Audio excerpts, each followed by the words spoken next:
Hello people, it's happened. Look who's gone. Hashtag Chelsea's transfer business can begin. The rebuild, the revolution, the changes, the evolution, etc, etc. Welcome back to Football Therapy, mate, with me, your host, Jan. Hope you're doing well, friend. I really do hope that. Of course, welcome back to Chelsea News. The daily series are on the channel where I reflect on what's being said about the Blues, giving you my opinion, more importantly, asking for yours. Goal.com, we're reflecting on Nazar Kinsella's article on Jonathan Klaas. And of course, Romelu Lukaku is gone. The priority of Todd Boehly and Thomas Tuchel is sorted, so now they can do everything else. Top of the list, it was. Many of us were frustrated with the lack of announcements of signings, but they really did want to sort this out first. I've referenced that on the channel here before. Lots to get into, mate, of course. So thank you for showing your support by liking the video. That means a lot. You're all welcome to subscribe, and should you choose to do so, hit that bell, baby, so you get notified when I'm uploading. Alright, so look, we'll talk about Jonathan Klaas in a minute, because that is exciting. Potential new signing, etc. We'll have to see what Nazar Kinsella from Goal.com has to say about that. But first and foremost, we're going to read about Romelu Lukaku's return to Inter. Citing Matt Law from the Daily Telegraph, I will put a link in the description to this article and shan't read it all because it's behind a paywall. Oh, I can't get past. There's money in the way, or the need for money. Anyway, settle in, get comfortable. Let's see what he's saying. Romelu Lukaku's disastrous Chelsea return piles on pressure on empowered Thomas Tuchel. This is an interesting take and stance Matt Law's taking, which is probably quite fair, actually. With greater power comes increased responsibility. That is like if Spider-Man's Uncle Ben's with great power comes great responsibility was translated to like a completely different language on Google Translate and then translated back, that's the sentence you'd get. With greater power comes increased responsibility. And Thomas Tuchel will know only too well he will have to start next season as a man under pressure, with Romelu Lukaku granted his return to Milan. With Marina Granovskaya following Bruce Buck out of the Chelsea exit, Tuchel has been afforded a bigger say on the club's transfer business than most of his predecessors by new co-owner Todd Boehly. But no pun intended, it will be clear where the buck stops now. And Tuchel must get it right as Chelsea embark on replacing Lukaku to try and shape a far more clinical attack. Yes, before we read on, yes, this is the theme, isn't it? Thomas Tuchel has been granted a lot more power in the transfer window, for better or for worse. We will find out. It was speculated that Mourinho, as an asset sort of protector manager, wanted to keep Lukaku, maybe sided with Petr Cech, and Boehly came in and went, no, my most important prerogative here is to keep the manager happy and build with the manager. I've been impressed with Thomas Tuchel, or I've been told to be impressed with Thomas Tuchel since he came in. I imagine Todd Boehly watched Thomas Tuchel's demeanour and how he represented the club and navigated the sanctions and the sale very, very well, exemplary. So he's like, yeah, you're my man, I trust you, this is the opportunity. What's the top of the list? Well, I've got this £100 problem, fam, and he's stinking up the dressing room. So despite it being really unfavourable for Chelsea, they got it done, and that's what Fabrizio Romano said it. I said it on the channel multiple times. This is top of the list. There was loads of work getting done, and the fact how this is done now is pretty seismic. While fingers can be pointed at Lukaku and questions can be asked of the departing Granovskaya, who negotiated the Belgium's club return, the inescapable fact is that under Tuchel, the striker went from costing £97.5 million to a player in to have re-signed on loan for just £7 million. It will be interesting to find out whether or not Tuchel sticks to that line that he wanted Lukaku last summer, but regardless of whether or not there is a change in that particular tone, he cannot be absolved of any blame for what went wrong. Deals do not get any more disastrous, and Boehly has already demonstrated his backing for Tuchel by sanctioning such an embarrassing piece of business to allow Chelsea to focus on incoming transfers and the future, rather than being stuck with a saga that threatened to turn toxic. Indeed, ladies and gentlemen, if he stayed around, this could have prevented us from fully concentrating on actual incomings and business. It is embarrassing. Marina Granovskaya when she ran Chelsea, she would never have had this sale. She would have been like, no, this is, not only is it really bad for us, it's going to depreciate the asset more. It's going to, all this stuff, basically. I think that's one of the reasons perhaps she's going sooner rather than later. Big respect to Marina Granovskaya for her negotiating skills. I'm not going to whinge that she's going at all, although I've been very, happy with her work at Chelsea. It's a new dawn, and this is what Todd Ben, we're so far off the top, you have to throw the dice. That was a hand gesture that could be taken out of context there. You have to throw the dice. And this is what that is, giving Tuchel the keys. Boehly saying, look, I'll just write off this massive, issue here. Romelu Lukaku's taking a 40% wage cut. We're not paying any of his wages, which is good, and we are getting a loan fee. It's £7 million, but there's also bonuses included in there. I think if he wins the title with Inter, of course they were second last season, and he won it the season before them, so they'll be in with a chance. And with his return, you'd think, okay, well, he plays really well there. I think he's got a goal bonus as well. Maybe Chelsea could make over £10 million in the end, and there is no option or obligation to buy, which is interesting. But you'd have to think, well, the stories are saying that Lukaku just won't return to Chelsea. He just won't do it. So that's really interesting. It will be interesting to find out whether or not Tuchel sticks to that. We've read that. The deals do not get any more disastrous. We've read that as well. Tuchel has been given the lead on how Chelsea now will replace Lukaku and reshape the attack, with the likes of Raheem Sterling, Ousmane Dembele, Richarlison, all on the former PSG managers' radar. Basically, all the forwards we've been linked with, we've of course referenced them lately on this channel. Boehly will do everything in his power to deliver Tuchel's targets, and the 48-year-old has the right of veto over any players that is suggested who he does not want or does not believe will suit his style of play. I'll read one more paragraph. It will be up to Tuchel whether or not West Ham United target Armando Broja will be allowed to go, will be sold, just as effectively it's his decision to sell Tammy Abraham to Roma last year after freezing him out of the team. In his 2 seasons as a Chelsea player, Abraham netted 21 league goals compared to the 24 shared goals between Lukaku and Alvaro Morata, who cost the club £155 million.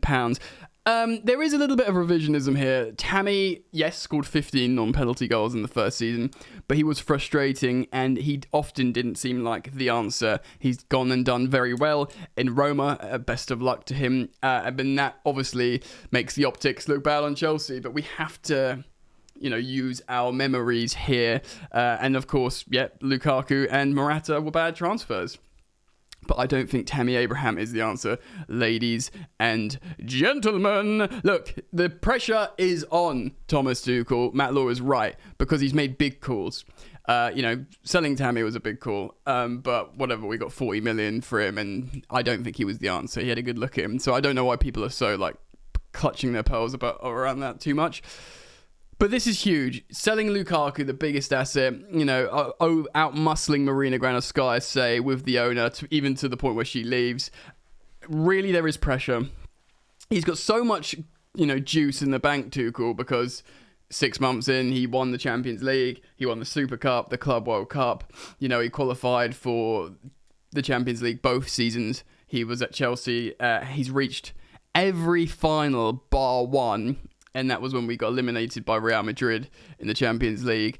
And we outplayed, we're 3-0 up in the Bernabeu with 10 minutes to go or whatever it was. Do you know what I mean? So he's got the juice in the bank. And that's why Boehly's looking at this and going, all right, mate, you got the swagger, you've done it. It looks like you've struggled in quite a few times. And maybe that's because you haven't got what you want.